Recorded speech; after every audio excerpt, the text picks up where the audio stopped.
Shalom Bapak Ibu Saudara-saudara yang terkasih di dalam nama Tuhan Yesus Kristus. Saya mau membagikan berkat firman Tuhan yang terdapat di dalam 2 Korintus pasalnya yang ke-6 ayatnya yang ke-14. Di situ dikatakan, "Janganlah kamu menjadi pasangan yang tidak seimbang dengan orang-orang yang tak percaya."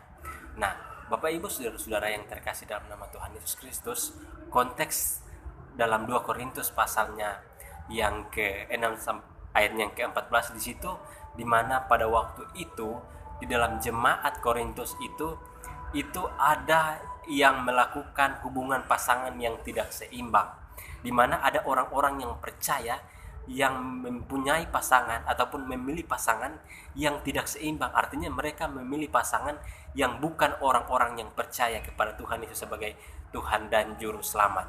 Nah, oleh karena itu Rasul Paulus menegur kepada jemaat di Korintus bahwa dia katakan, "Jemaat Korintus, janganlah kamu menjadi pasangan yang tidak seimbang dengan orang-orang yang percaya."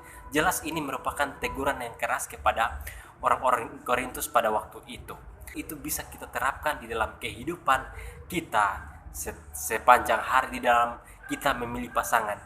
Oleh kita memilih pasangan, berarti kita harus memikirkan bahwa pasangan kita itu adalah pasangan yang seimbang.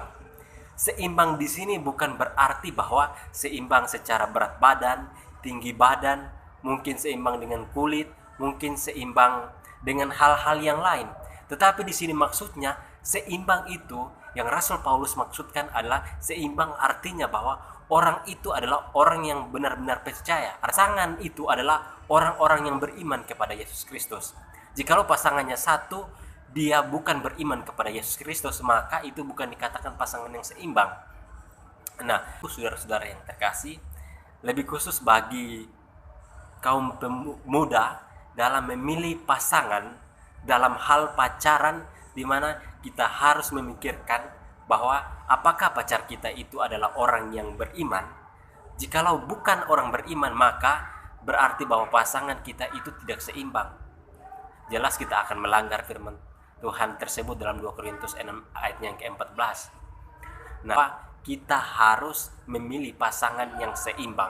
Dalam artian bahwa kita harus memikirkan pasangan kita itu adalah betul-betul orang yang percaya. Nah, tetapi saudara-saudara yang terkasih di dalam nama Tuhan Yesus Kristus, pada waktu saya suatu kali menyampaikan khotbah di suatu persekutuan ibadah pemuda, ibadah kolaborasi, lalu ada orang yang keberatan mengatakan bahwa kalau ayat itu mengatakan bahwa kita harus pacaran dengan pasangan yang seimbang, dalam artian harus satu agama Kristen, bukankah biasanya mereka mendapat dalam berpacaran dengan sesama Kristen itu mereka tidak mendapatkan kebahagiaan? Justru ketika mereka pacaran dengan agama lain, mereka mendapatkan kebahagiaan. Lebih baik kita harus melihat konteksnya.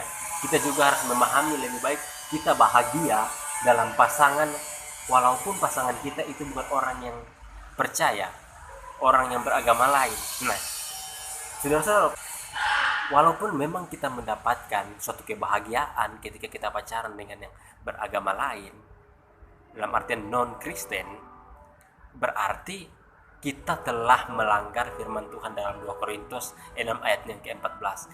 Jelas-jelas bahwa 2 Korintus 6 ayat yang ke-14, pasangan yang seimbang itu adalah pasangan yang percaya kepada Yesus sebagai Tuhan dan Juru Selamat. Nah, sehingga dijelaskan lagi pada ayat berikutnya bagaimana gelap bisa bersatu dengan terang. Tentu ini tidak bisa. Bagaimana Kristus bisa disamakan dengan Belial? Bagaimana kebenaran bisa disamakan dengan kedurhakaan? Tentu tidak bisa. Nah, bahwa pasangan yang seimbang ataupun sepadan itu adalah pasangan yang sama-sama percaya kepada Tuhan Yesus sebagai Tuhan dan Juru Selamat. Kiranya ini menjadi perenungan kita dalam memilih pasangan, di mana kita harus memikirkan pasangan kita adalah pasangan yang seimbang, dalam artian bahwa pasangan kita itu adalah betul-betul orang percaya. Tuhan Yesus memberkati firman-Nya. Amin.